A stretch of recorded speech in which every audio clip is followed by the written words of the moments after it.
In the summer of 1912, in a quiet Midwestern town, an entire family and two young girls were found brutally slain inside their own home. No forced entry, no fingerprints, no answers. More than a century later, the Villisca Axe Murders remain one of the America's darkest and most chilling mysteries. And tonight, we revisit the haunting story that turned a peaceful town into a legend of terror. On the quiet night of June 9, 1912, in the small town of Villisca, Iowa, a darkness fell over the Moore family home at 508 East 2nd Street that will forever haunt the town. Josiah Moore, a respected local businessman, and his wife Sarah were inside with their 4 children, Heyman, Catherine, Boyd, and Paul. 2 young friends, Lena and Anna Stillinger, had spent the night with them, adding the cheerful sound of children's voices to the otherwise still house.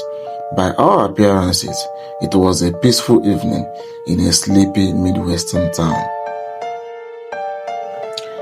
But peace was shattered. Under the cover of darkness, a figure entered the home.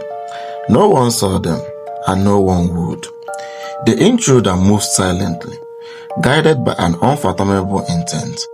In each bedroom, the horrors unfolded. One by one, the family and their guests were struck down with an axe, the brutal weapon leaving behind a scene of absolute carnage. When the morning light crept across the town, the neighbors noticed the Moore home was unusually silent. Concern turned to dread when the authorities arrived. Inside, the house was a tableau of terror. 8 bodies lay where they had fallen, blood soaked into the floors, faces covered, as if the killer had taken a perverse care in the arrangement.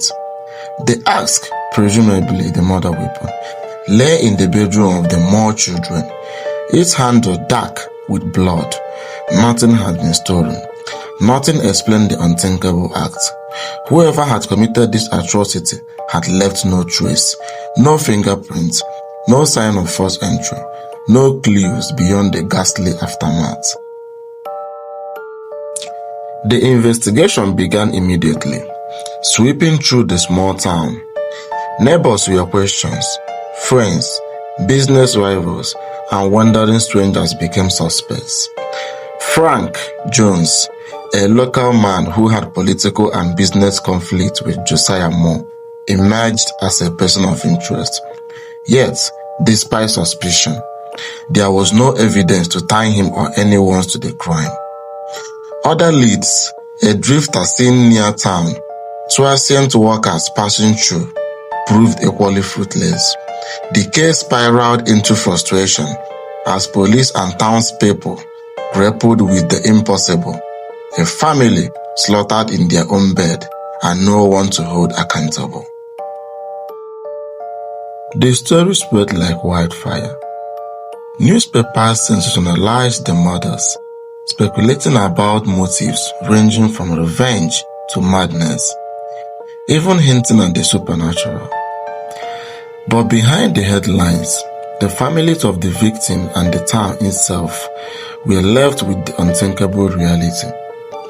8 lives extinguished in cold blood, and no explanation, no justice, and no closure.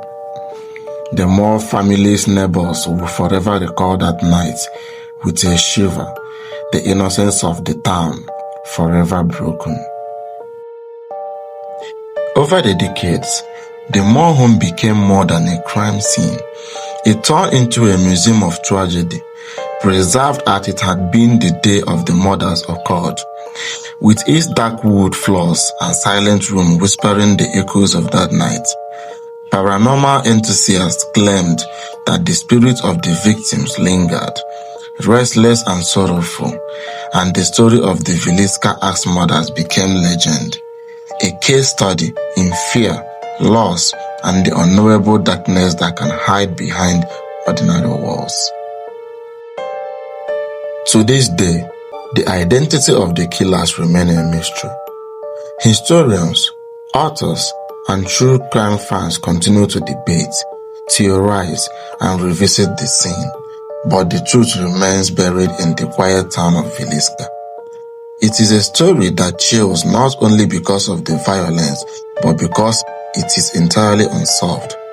A reminder that sometimes evil can strike without reason, leaving behind only questions, fear, and a shadow that stretches across more than a century. If you enjoyed the story you watched, please check out my channel. Don't forget to like, share and subscribe for more.